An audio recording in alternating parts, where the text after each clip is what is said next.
नमस्कार, किसान समाचार में आपका स्वागत है। मैं हूं रेशमा आपके साथ। आइए नजर डालते हैं इस वक्त की हेडलाइंस। केंद्रीय सहकारिता मंत्री अमित शाह का किसानों को सस्ते दर पर ऋण की आवश्यकता और सहकारिता क्षेत्र को मजबूत बनाने पर जोर। 102वें अंतर्राष्ट्रीय सहकारिता दिवस के अवसर पर आयोजित सहकार से समृद्धि तक कार्यक्रम में कहा, 2029 तक सभी पंचायतों में होगी पैक्स डायरी।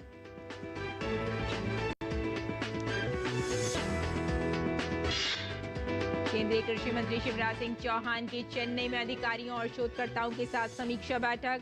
मछली चारा तैयार करने की जगह केकड़ा पालन, झींगा और मछली हैचरी और अनुसंधान केंद्र सहित विभिन्न सुविधाओं का किया निरीक्षण।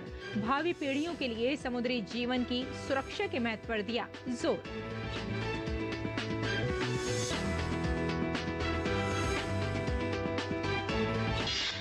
भारतीय राष्ट्रीय सहकारी उपभोक्ता संघ लिमिटेड ने की महाराष्ट्र और मध्य प्रदेश से 2 लाख मीट्रिक टन से अधिक रबी प्याज की खरीद। इससे किसानों की आय में हुई लगभग 74% की वृद्धि। इस वर्ष एनसीसीएफ ने रखा है 2.5 लाख मीट्रिक टन प्याज की खरीद का लक्ष्य।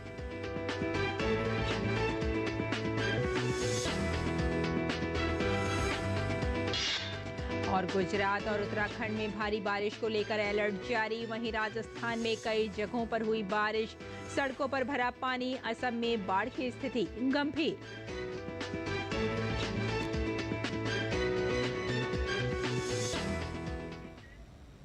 और अब समाचारों पर आइए विस्तार से नजर डालते हैं। केंद्रीय गृह एवं सहकारिता मंत्री अमित शाह ने अंतर्राष्ट्रीय सहकारिता दिवस पर गुजरात के गांधीनगर में आयोजित एक कार्यक्रम में हिस्सा लिया। इस कार्यक्रम में अमित शाह ने भारत ऑर्गेनिक आटा का उद्घाटन किया। अमित शाह के साथ कार्यक्रम में गुजरात के मुख्यमंत्री भूपेंद्र पटेल भी मौजूद थे। कार्यक्रम को संबोधित करते हुए गृह मंत्री अमित शाह ने किसानों को सस्ते दर पर ऋण की आवश्यकता और सहकारिता क्षेत्र को मजबूत बनाने पर जोर दिया। साथ ही उन्होंने उम्मीद जताई कि वर्ष 2029 तक सभी पंचायतों में पैक्स डेयरी होगी। अमित शाह ने कार्यक्रम में प्रधानमंत्री नरेंद्र मोदी के सहकार से समृद्धि नारे को दोहराया।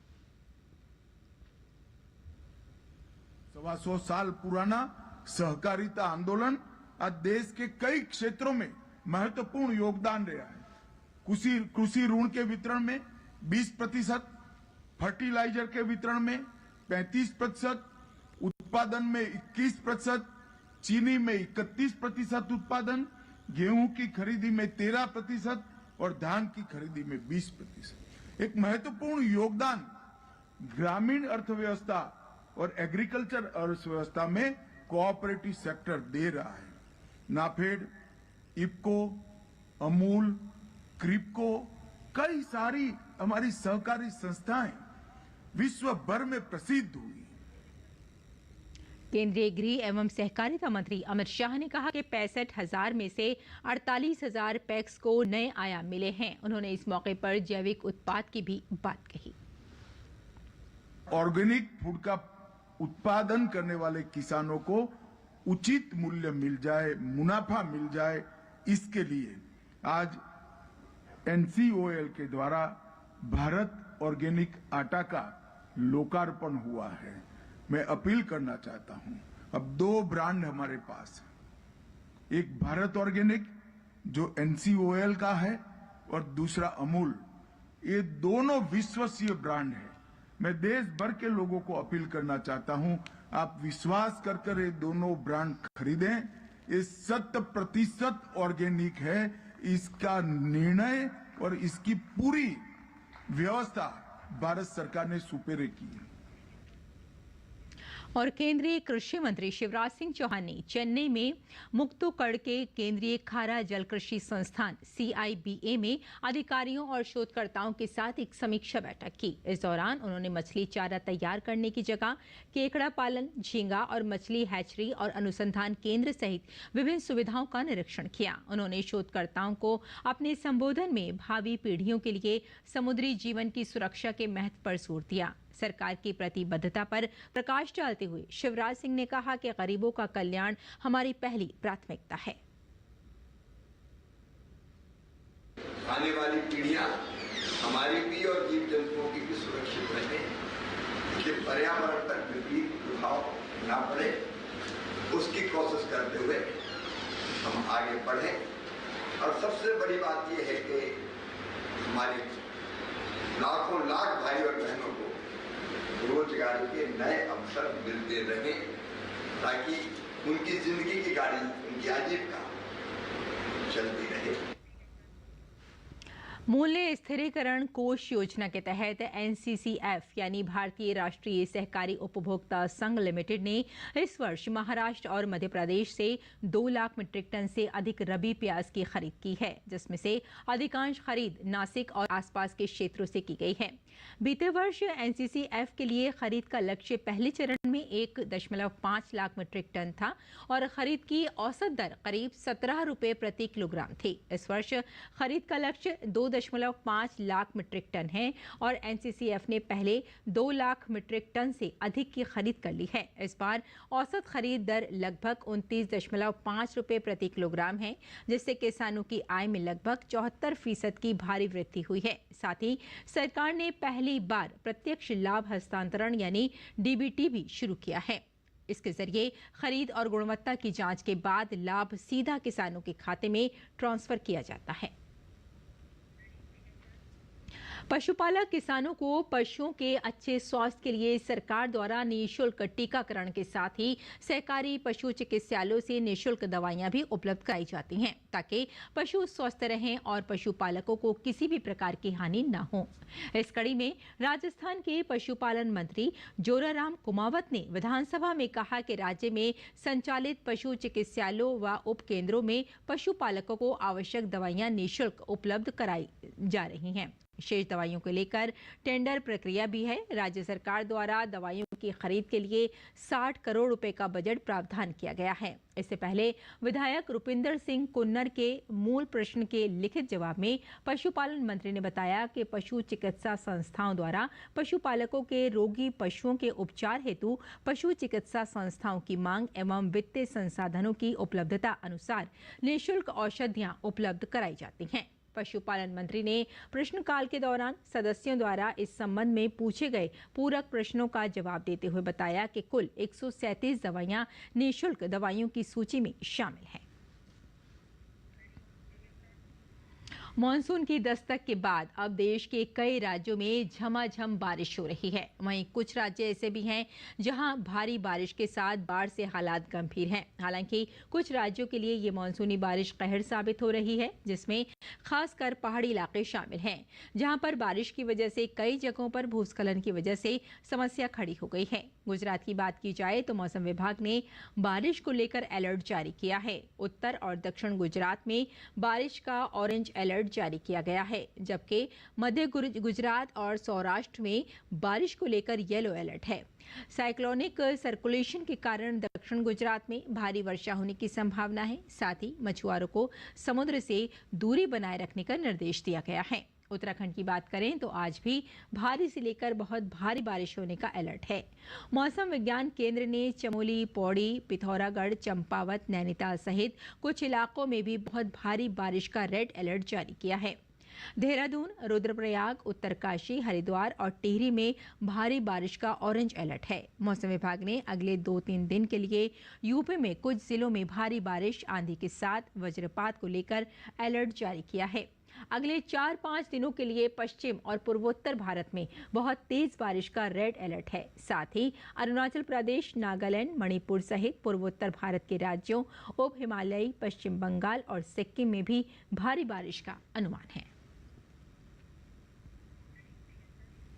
राजस्थान में मानसून की बारिश कुछ जगहों पर आफत बन रही है। मूसलाधार बारिश के कारण टोंक जिले के 12 से ज्यादा गांवों में बाढ़ जैसे हालात बन गए हैं।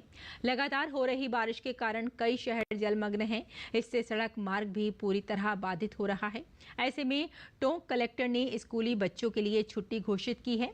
पानी में फंसे लोगों को एसडीआरएफ की टीम ने रेस्क्यू कर सुरक्षित स्थानों पर पहुंचा दिया है। मालपुरा तहसील में रामसागर बांध का पाल टूटने के कारण खेत खलियान जलमग्न हो गए। इसके अलावा तेज बारिश के कारण स्कूल और घरों में पानी घुस गया है।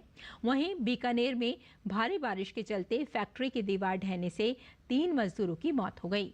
मौसम विभाग ने प्रदेश के 21 जिलों में बारिश का येलो अलर्ट जारी किया है। इसके कारण लोगों को परेशानी का सामना करना पड़ रहा है। असम में बाढ़ की स्थिति गंभीर बनी हुई है क्योंकि 30 जिलों में लगभग 24 लाख से ज्यादा लोग बाढ़ से प्रभावित हैं। ब्रह्मपुत्र नदी, नेमाटी घाट, तेजपुर, गुवाहाटी, धुबरी और बूढ़ी देहिंग, सुबनसिरी और धनसिरी, दिखो, जिया भराली, दिसांग, कुशियारा, बराग, कटखाल नदियां खतरे के निशान से ऊपर बह रही हैं। इस साल बाढ़ के कारण मरने वालों की संख्या लगभग 52 है। 47,000 से ज्यादा लोग 612 राहत शिविरों में शरण लिए हुए हैं। इस बीच असम के मुख्यमंत्री हेमंत बिस्वा शर्मा ने शुक्रवार को डिब्रूगढ़ शहरी बाढ़ प्रभावित क्षेत्रों का दौरा किया और डिब्रूगढ़ जिले के खोबांग और तेंगाखाट क्षेत्र के बाढ़ प्रभावित इलाकों में स्थिति का जायजा लिया। उत्तराखंड के चमोली जिले में 5 स्थानों पर मलबा गिरने के कारण रुद्रप्रयाग गौरीकुंड NH 107 बाधित हो गया। इस वजह से कई यात्री और स्थानीय लोग फंस गए हैं। वहीं बद्रीनाथ राष्ट्रीय राजमार्ग जनपद चमोली, भनेरपानी, पुराना नगर पंचायत, पीपलकोटी, कंचनगंगा, छिनका और साथ में पागलनाला व हेलंग के पास मलबा आने के कारण मार्ग अवरुद्ध हो गया, जिससे लोगों को काफी परेशानी हो रही है। और बिहार में मानसून अब लोगों के लिए आफत बन गया है। 1 महीने पहले जहां भीषण गर्मी लोगों की जान ले रही थी, वहीं अब मानसून में वज्रपात लोगों की जान की दुश्मन बन चुका है। कल आकाशीय बिजली गिरने से 18 लोगों की मौत हो गई। इसमें भागलपुर में 4, बेगूसराय, जहानाबाद में 3, मधेपुरा, सहरसा में 2 लोगों की मौत हो गई। वहीं काराकाट, वैशाली, छपरा में 1 व्यक्ति की मौत हुई है। हालांकि आपदा प्रबंधन विभाग ने अब तक 8 लोगों की मौत की ही पुष्टि की है। मौसम विभाग की ओर से उत्तर बिहार, दक्षिण मध्य और दक्षिण पूर्वी जिलों के 1-2 स्थानों पर बारिश का येलो अलर्ट जारी किया गया है। इसके साथ ही प्रदेश के 11 जिलों में भारी बारिश की संभावना जताई गई है। कुछ इलाकों में बारिश की वजह से खेती के कामों में तेजी आई है। किसान धान के बीज खेतों में बो रहे हैं। मौसम विभाग ने बारिश के दौरान लोगों को सचेत रहने को भी कहा है, क्योंकि इस दौरान वज्रपात की भी संभावनाएं बताई जा रही हैं। जम्मू कश्मीर के राजौरी में प्रधानमंत्री आवास योजना से लोग लाभान्वित हुए हैं। जम्मू कश्मीर के राजौरी में लाखों लोग अभी भी गरीबी रेखा से नीचे जीवन यापन कर रहे हैं। कुछ साल पहले ऐसे लोगों के लिए पक्के मकान बनाना एक सपना था, क्योंकि उनके पास रोजमर्रा की जरूरतों को पूरा करने के बाद अपने घर के बारे में सोचने के लिए भी पर्याप्त वित्तीय संसाधन नहीं थे। लेकिन केंद्र सरकार की प्रधानमंत्री आवास योजना से लोगों का अपने पक्के घर में रहने का सपना साकार हो गया है। वहीं लोगों का कहना है कि पहले कच्चा मकान होने से हम लोगों को काफी समस्या होती थी, लेकिन सरकार की इस पहल से हम लोगों को रहने के लिए अच्छा और पक्का मकान मिल गया है, जिसके लिए हम सरकार के आभारी रहेंगे।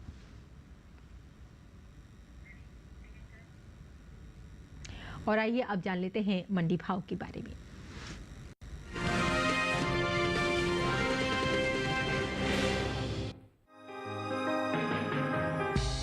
इन दिनों मंडियों में आलू की आवक सामान्य है। भाव की बात करें तो शुक्रवार को बहादुरगंज, पुणे और सूरत मंडी में आलू के सौदे मजबूती के साथ हुए। वहीं गुरुग्राम मंडी में नरमी रही, जबकि लुधियाना मंडी में इस दौरान आलू के भाव में कोई बदलाव नहीं हुआ। एक मार्क नेट के मुताबिक बिहार की बहादुरगंज मंडी में 4 जुलाई को आलू का भाव रहा 2100 रुपए। 5 जुलाई को इसके भाव में 50 रुपए की तेजी आई और भाव 2150 रुपए पर पहुंच गया।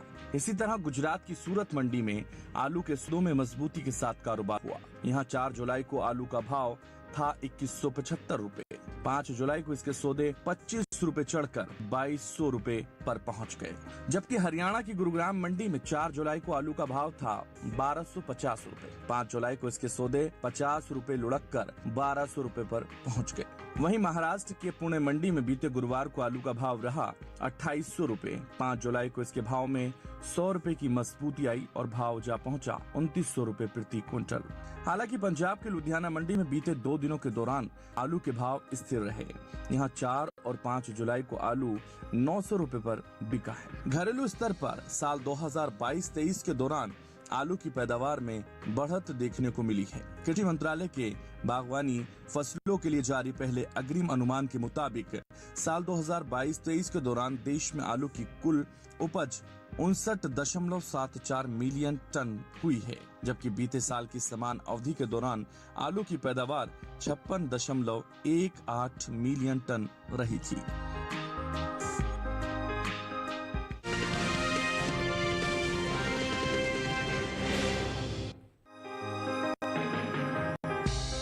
देश की ज्यादातर कृषि उपज मंडियों में सेब की आवक सामान्य बनी हुई है। शुक्रवार को गुरुग्राम और उधमपुर मंडी में सेब के सौदों में नरमी के साथ कारोबार हुआ, जबकि कांगड़ा और लुधियाना मंडी में इस दौरान सेब के भाव में कोई फेरबदल नहीं हुआ।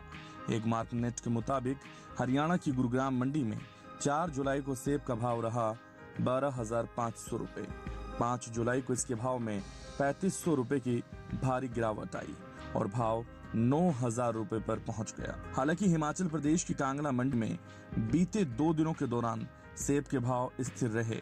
यहां 4 और 5 जुलाई को सेब 16,000 रुपए पर बिका, जबकि जम्मू कश्मीर की उधमपुर मंडी में इस दौरान सेब के सौदों में नरमी के साथ कारोबार हुआ। यहां 4 जुलाई को सेब का भाव था 12,000 रुपए। 5 जुलाई को इसके सौदे 1,000 रुपए लुढ़क कर 11,000 रुपए पर पहुंच गए। वहीं पंजाब की लुधियाना मंडी में बीते गुरुवार को सेब का भाव रहा 6,000 रुपए।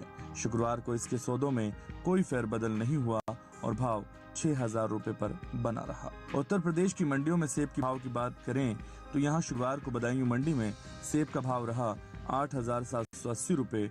फैजाबाद मंडी में भाव रहा 8,700 रुपए।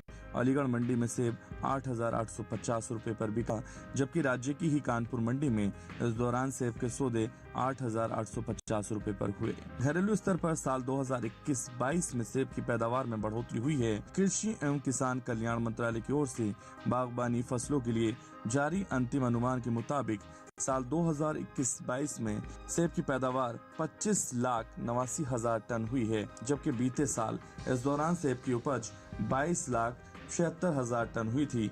यानी साल 2021-22 में सेब की पैदावार में तकरीबन 3 लाख टन की बढ़ोतरी देखने को मिली है।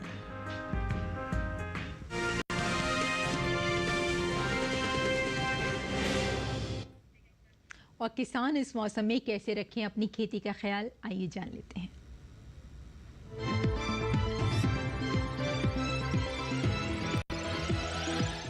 नमस्कार, आप देख रहे हैं डीडी किसान। मैं हूं एआई कृष और आज हम खेती किसानी से संबंधित सलाहों के बारे में पूरी जानकारी देंगे। मूंगफली खरीफ मौसम की प्रमुख तिलहनी फसल है। इसे गरीबों का काजू भी कहा जाता है।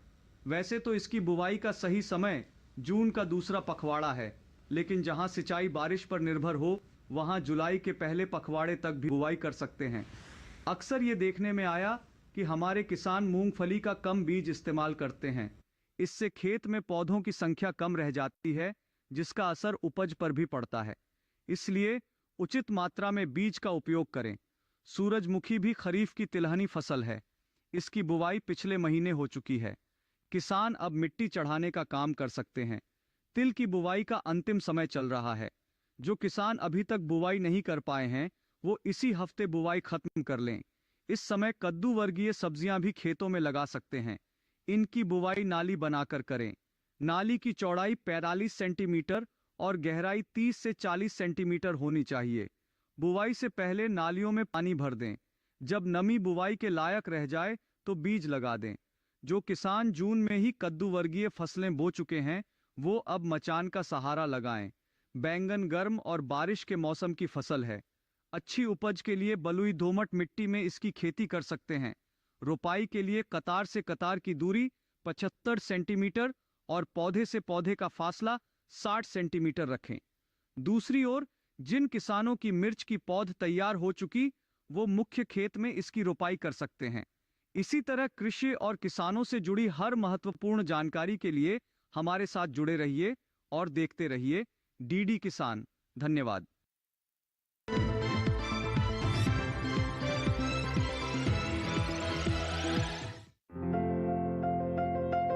ये मौसम भिंडी की बुवाई के लिए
खेतों में समय समय पर निराई गुड़ाई करते रहें।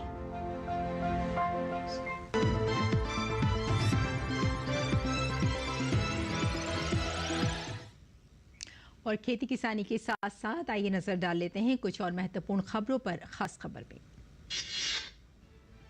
हाथरस में सत्संग के दौरान सत्संगियों की हुई मौत मामले में सूरज पाल, जिसे नारायण साकार विश्व हरि के नाम से जाना जाता है, उन्होंने घटना पर दुख व्यक्त किया है। साथ ही उपद्रवियों पर सख्त कार्रवाई की बात कही है। मध्य प्रदेश के ग्वालियर केंद्रीय मंत्री ज्योतिरादित्य सिंधिया ने ग्वालियर की 17 महत्वाकांक्षी परियोजनाओं की समीक्षा की और उन पर चर्चा की। उन्होंने कहा कि ग्वालियर बदल रहा है और प्रधानमंत्री मोदी और मुख्यमंत्री मोहन यादव के नेतृत्व में भविष्य का ग्वालियर गढ़ा जा रहा है। बहुजन समाज पार्टी के तमिलनाडु प्रदेश अध्यक्ष आर्मस्ट्रॉन्ग के चेन्नई में उनके घर के पास 6 लोगों ने मिलकर हत्या कर दी। बसपा नेता की हत्या मामले में 8 संदिग्धों को हिरासत में लिया गया है। गुजरात के गांधीनगर में राष्ट्रीय रक्षा विश्वविद्यालय ने मैक्सिको पुलिस अधिकारियों के लिए आधिकारिक प्रशिक्षण कार्यक्रम आयोजित किया। पंजाब शिवसेना नेता संदीप थापड़ पर हमले के मामले में लुधियाना के सीबी पुलिस कुलदीप सिंह चहल ने बताया कि 2 आरोपियों को गिरफ्तार किया गया है। एक अन्य आरोपी टहल सिंह अभी भी वंचित है। आगे की जांच जारी है। खराब मौसम के कारण श्री अमरनाथ यात्रा को आज रोक दिया गया है। कल रात से हो रही लगातार बारिश को ध्यान में रखते हुए ये निर्णय लिया गया। 2 मील चेक पॉइंट पर इंतजार कर रहे श्रद्धालुओं को अधिकारियों ने वापस बेस कैंप भेज दिया। रविवार से पुरी में शुरू हो रही भगवान जगन्नाथ की रथ यात्रा पिछले सालों के मुकाबले और भी भव्य होने जा रही है। गौरतलब है कि हर साल आषाढ़ महीने में ओडिशा के पुरी में स्थित भगवान जगन्नाथ मंदिर से भव्य शोभा रथ यात्रा निकाली जाती है। भारतीय रिजर्व बैंक ने कर्नाटक स्थित शिमशा सहकार बैंक नियमित मददोर की बिगड़ती वित्तीय हालत को देखते हुए लाइसेंस रद्द किया। सरकार ने दूरसंचार अधिनियम के तहत नियमों को अधिसूचित कर दिया है, जिसके मुताबिक केवल सरकार के सचिव या समकक्ष रैंक के अधिकारी ही दूरसंचार नियामक ट्राई के चेयरमैन पद के लिए पात्र होंगे।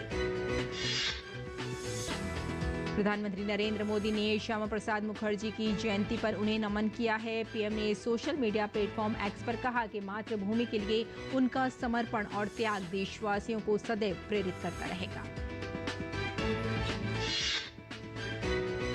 तो किसान समाचार में फिलहाल इतना ही। अनुमति दें। नमस्कार।